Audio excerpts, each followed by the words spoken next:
forced my parents to disown their golden boy when it came out. He was the affair child, not me. So yeah, my family has always been messed up. I'm Nick, 21M, and for as long as I can remember, I've always been the black sheep. My dad, Joe, never liked me, that much was clear. He ran this small HVAC business that my grandpa started years ago. But here's the thing. The business doesn't really belong to him. It's in some trust that my grandpa set up, and it's only supposed to go to the biological grandkids. Basically, my dad works there but doesn't have any real power, and he's always kind of resented that. Guess he's not good with money or something. So my grandpa didn't trust him with the business finances. Now, here's where things get even messier. I've got this half-brother, Max, 23M, and he's always been the golden child. My dad treats him like he can do no wrong, while I've always been the one blamed for everything. Doesn't matter what it is, it's somehow my fault. I never really understood why until recently. So 3 years ago, my dad found these old diaries my mom, Sarah, kept from years ago. And let me tell you, it was like my whole world turned upside down when he found them. Apparently, my mom had this long affair that no one knew about. Her lover?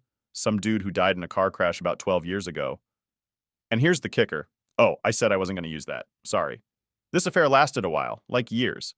My dad's been sitting on this info ever since he found out, and it was a whole screaming match between them for days. At first, I thought it was just their usual fights, but then my dad dropped the bomb on me and Max. He basically tells us both, we need to do DNA tests. Like, what?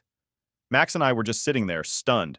Turns out my grandpa, the one who started the business, hated my mom because he always suspected she was fooling around. He was convinced that one of us, maybe both of us, wasn't my dad's real kid. So now my dad's all fired up because if it turns out either of us isn't his kid, that person gets nothing. Nada. No claim to the family business, no inheritance, nothing. And I could just see it in his eyes.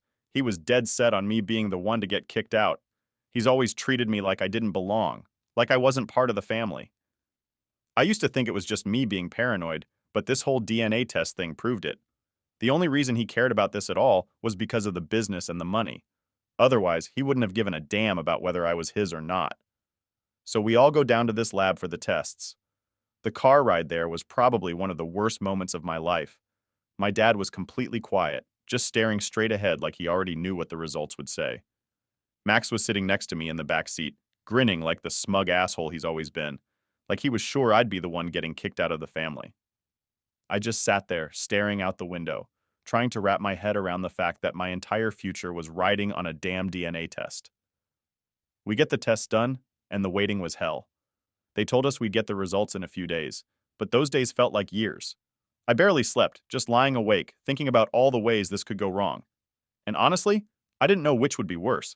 Finding out I wasn't my dad's kid and getting kicked out, or finding out Max wasn't his kid and watching my dad's world crumble. Finally, the day came. We went to the lawyer's office to get the results. My heart was pounding the whole time. The lawyer opens up the envelope, and I swear it felt like the whole room went silent. Then he reads the results. I'm my dad's biological son. And Max? He's not. The whole room just froze. My dad's face went pale, and Max just stared, his jaw dropping like he couldn't believe it. I couldn't help but feel a twisted sense of satisfaction. After all these years of being treated like crap, I was the real son, not Max, the golden boy. But here's where things get even crazier. Turns out the house we live in is also part of this whole trust deal. It was only supposed to go to the biological grandkids, which means it's mine now. My dad had always assumed Max would get everything, but now, legally, Max gets nothing. The business, the house, all of it. It's mine. On the drive back home, my dad didn't say a word. Max, though, kept running his mouth, talking crap like, this isn't fair, and there must have been a mistake. He was acting like the test results were some kind of joke. But my dad? He looked broken. I've never seen him like that before. He's always been this tough, distant guy, but now he looked like someone had ripped his whole life apart. That night, my dad tried to make things right. He came into my room, and I could tell he'd been crying. I've never seen my dad cry before, and it kind of freaked me out. He sat down on the edge of my bed and just started talking, saying he was sorry, that he'd messed up, that he wanted to fix things between us. He looked so desperate, like he was begging me to forgive him. But I couldn't. Not after everything. Not after the way he treated me my whole life. So I told him, if you really want to make it up to me, kick Max out. You were ready to kick me out if I wasn't your son, so do the same to him. My dad just stared at me, like he couldn't believe what I was saying. He started to argue, saying we could go to family counseling, that we could all try to fix this together. But I wasn't having it. I told him straight up, "You were going to throw me out if I wasn't your kid. Now it's Max's turn." He cried some more, but eventually he agreed. That night, Max was kicked out of the house and my dad was in tears the whole time. He didn't even yell or anything, just quietly told Max he had to go. Max was furious, obviously, but he didn't really have a choice. He packed up his stuff and left. And you'd think that after all of this, things would get better between me and my parents, right? Nope. If anything, things got worse. My dad's been walking around like a broken man ever since, and my mom, she's just been silent. Like, she hasn't said a word about any of this.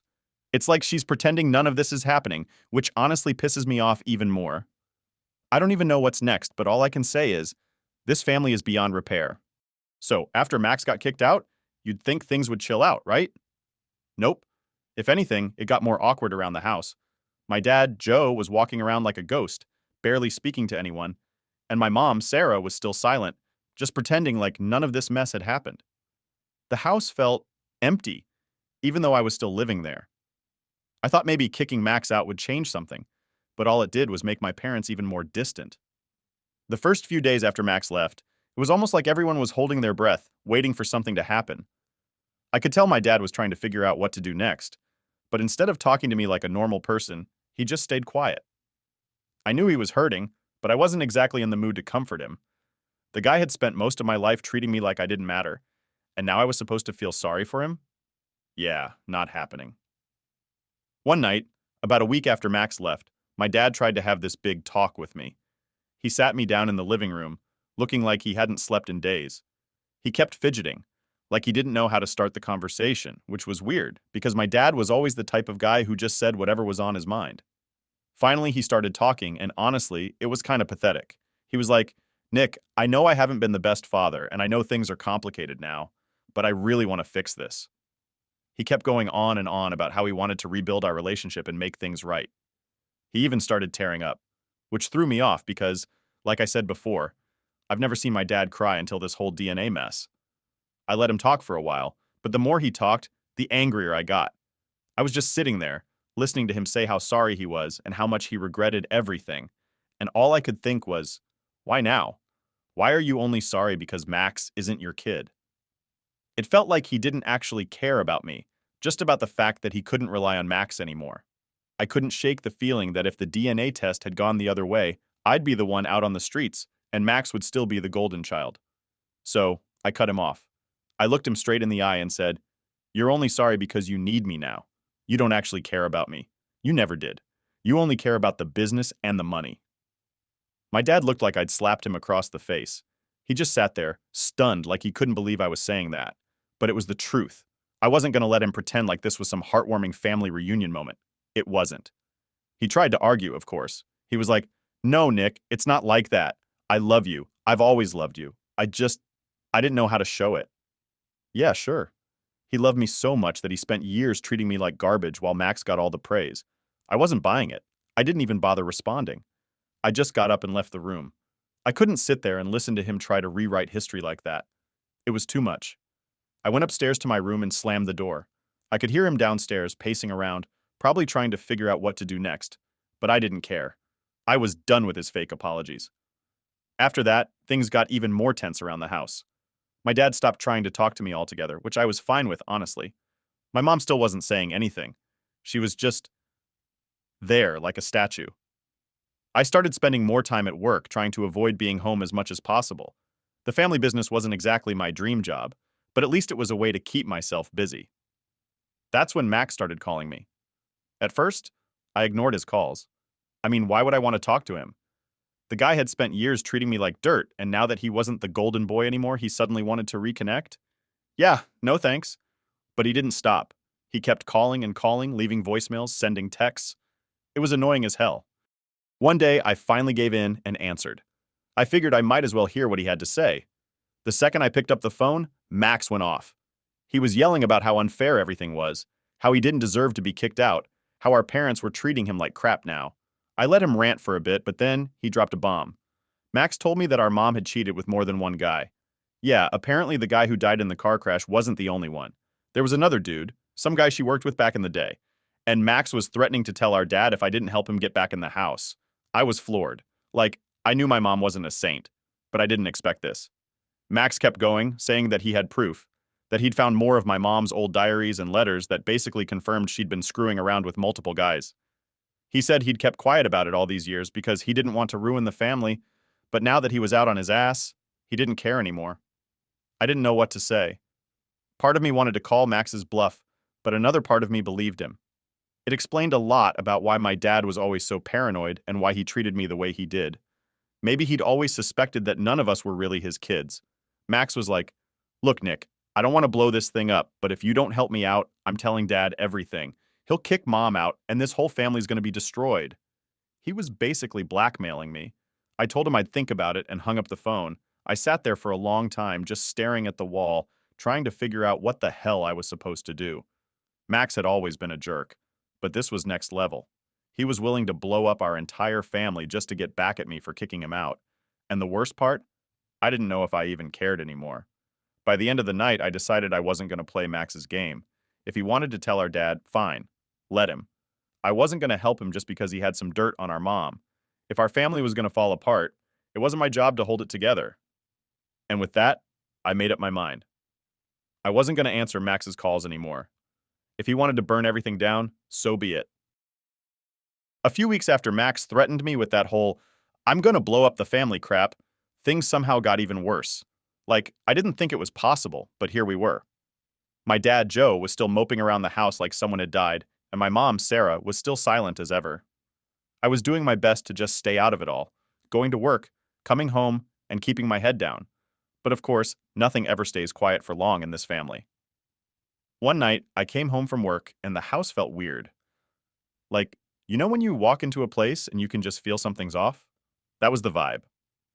I heard my parents talking in the kitchen, but it wasn't their usual low-key arguing. It sounded serious, like they were trying to keep their voices down, but failing. My curiosity got the better of me, so I crept closer to the door, trying to hear what was going on. And that's when I heard it. My dad was yelling, "You think I don't know? You think I'm an idiot?" And my mom finally was talking back, her voice shaky. "Joe, please, it was years ago. It doesn't mean anything now." My heart dropped. Max had done it. He'd told my dad about the other guy, the one my mom had been seeing behind his back. I felt a weird mix of emotions: relief, anger, guilt. I mean, I knew Max was capable of doing it, but a part of me didn't think he'd actually go through with it. Now, here we were, and my dad was finding out that my mom had cheated on him with multiple guys. I didn't want to listen anymore, so I went upstairs to my room and shut the door. But even up there, I could still hear them yelling. My dad was shouting about betrayal and how he should have left her years ago, while my mom was sobbing, saying it was all in the past and that she loved him. It was brutal. Later that night, my dad came upstairs and knocked on my door. I wasn't in the mood to talk, but I opened it anyway. He stood there, looking more broken than I'd ever seen him, like he'd aged 10 years in one day. He didn't say much, just asked if I knew about the other guy. I didn't lie. I told him I found out when Max called me a couple weeks ago. He nodded, his face going pale, and then he said something that hit me hard. "I never trusted your mom after that first affair. I didn't trust either of you boys either. That's why I treated you the way I did." I just stood there, frozen. Like, yeah, I'd figured something like this was the reason, but hearing him actually admit it, that messed me up. My whole life I thought I wasn't good enough, that maybe if I worked harder or did better, my dad would finally accept me. But no, it was all because he never really believed I was his kid. I didn't know what to say, so I just stood there, staring at him. After a minute, he sighed and said, "I'm sorry, Nick. I really am. I don't expect you to forgive me, but I needed you to know." And then he left, just like that. For the next few days, it was like walking on eggshells in the house. My dad stopped talking to my mom completely.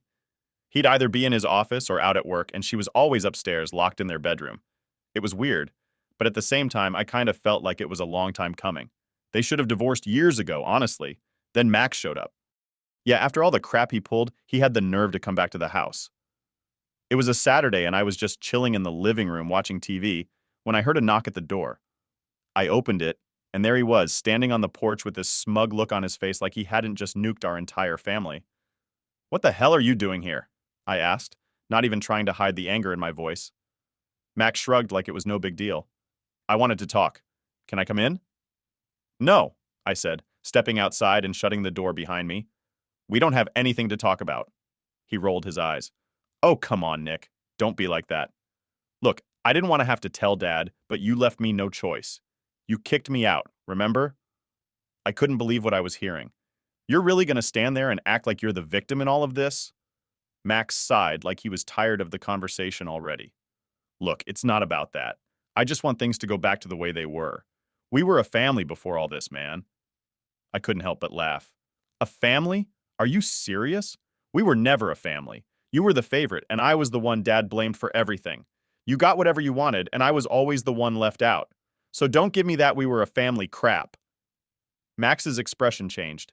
He wasn't smug anymore. He looked pissed. You know what, Nick? Fine. I was the favorite, but at least I wasn't some bitter, jealous loser like you. That hit a nerve. I stepped closer to him, my fists clenched. Get the hell out of here, Max. You're not welcome here anymore. He smirked, like he'd won some kind of victory. Fine. But don't be surprised when Mom and Dad end up splitting because of all this. You're just as much to blame as I am. With that, he turned and walked away, leaving me standing on the porch, seething. After he left, I went back inside trying to calm down, but his words kept echoing in my head. You're just as much to blame. Was he right? Had I played a part in tearing this family apart? I didn't want to believe it, but maybe there was some truth to it. Maybe if I hadn't pushed my dad to kick Max out, things wouldn't have gotten this bad. But then I remembered how they treated me, how they were ready to throw me out like I was nothing. Max wasn't innocent in all this. He'd been the favorite for years, and now that the tables had turned, he couldn't handle it. By the end of the night, I was drained. I didn't know what was going to happen next, but one thing was for sure. There was no going back to how things were before. This family was broken, and no amount of fake apologies or half-hearted attempts to fix it were going to change that. Update 2. Things didn't calm down after Max's visit.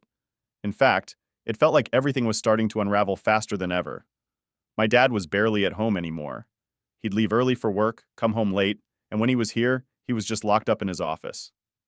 My mom, Sarah, still wasn't talking to him, or to me for that matter. It was like she was just checked out.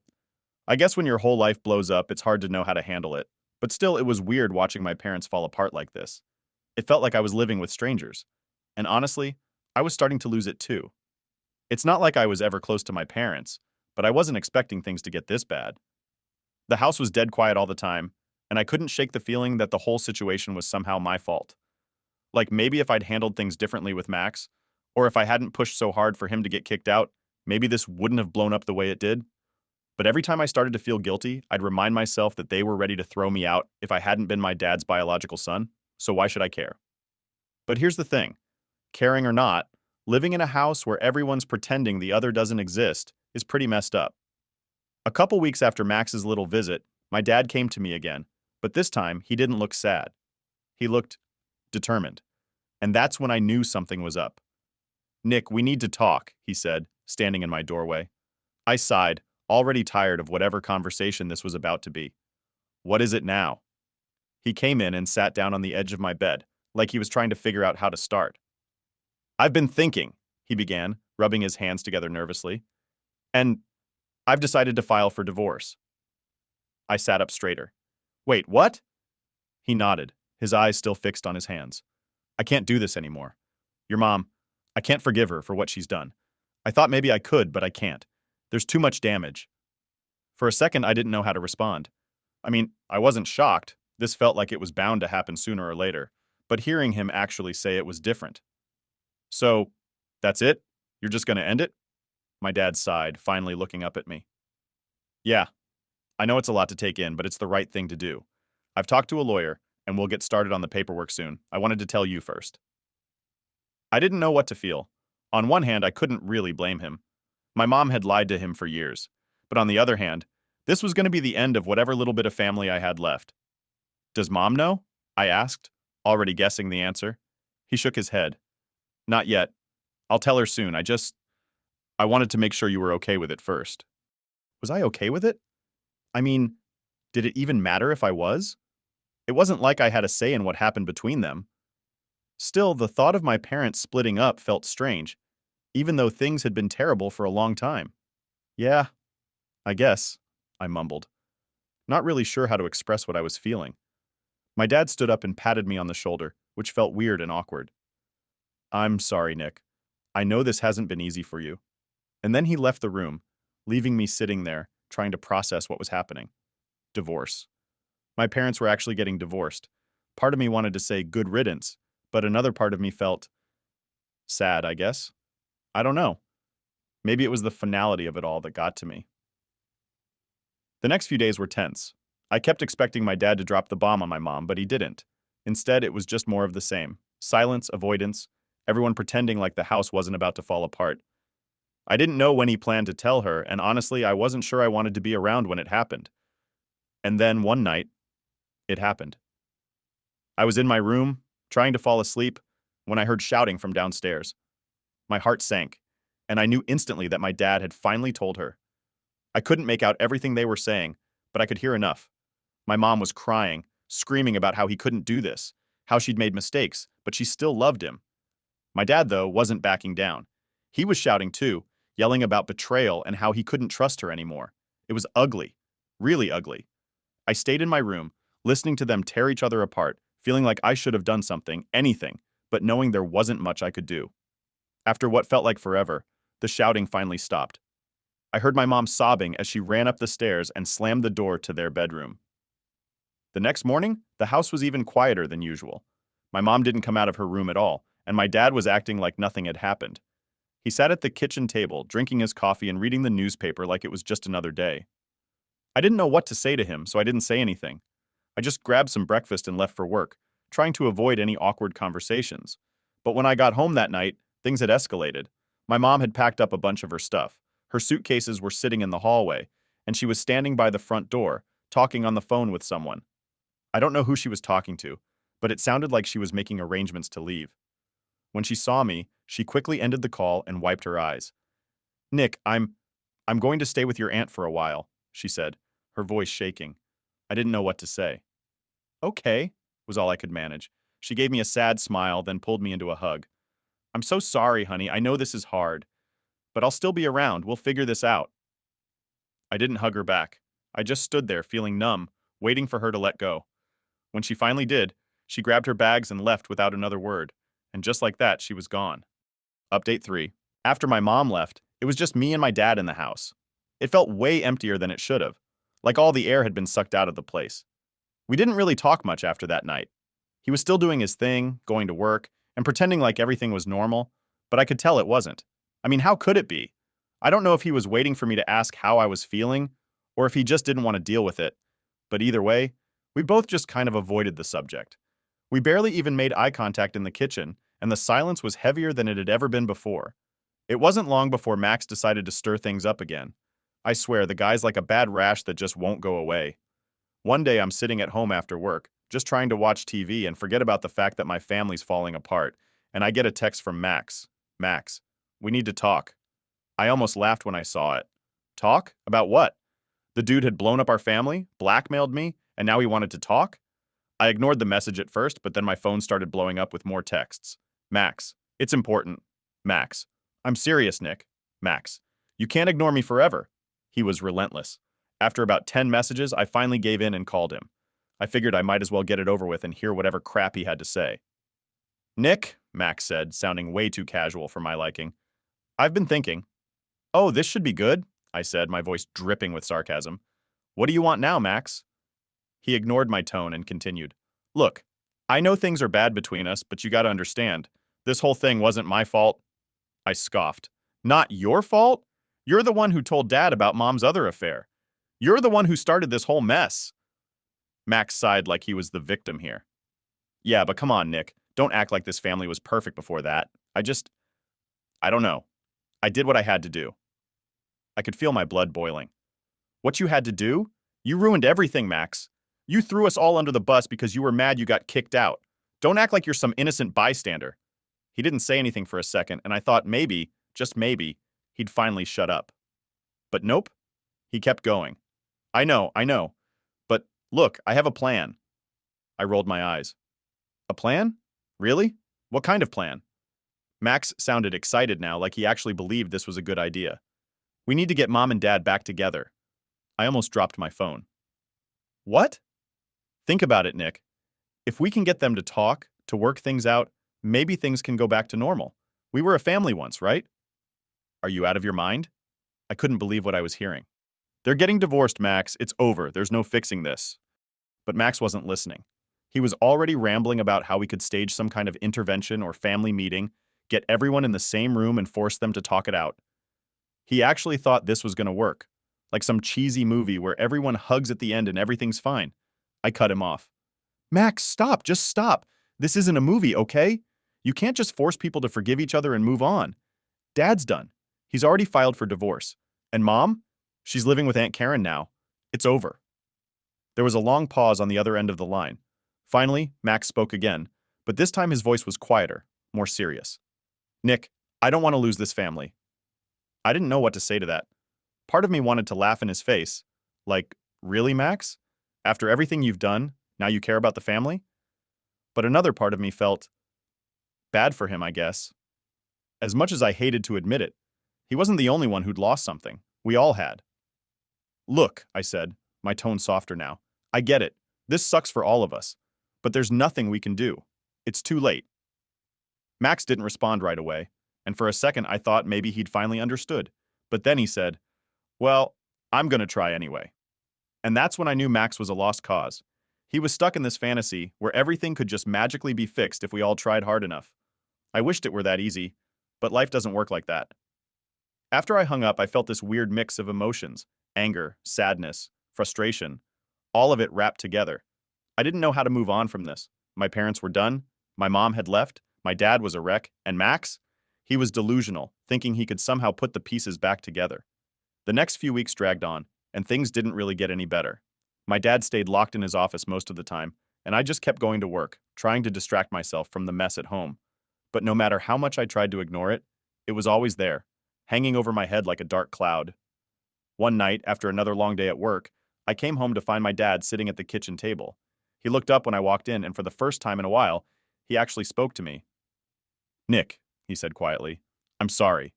I froze. I wasn't expecting that. For what? For everything, he replied, looking down at his hands. I've messed up. I've made a lot of mistakes, and I know I can't fix all of them, but I'm trying. I don't want us to end up like them, like me and your mom. I didn't know what to say. It was the most honest thing I'd heard from him in a long time, and it caught me off guard. I'd spent so much time being angry at him, blaming him for everything, that I didn't know how to respond when he actually showed some vulnerability. So I just nodded. Yeah, me neither. We didn't say much after that. It wasn't some big emotional moment or anything, but it was something. Maybe things weren't totally broken after all.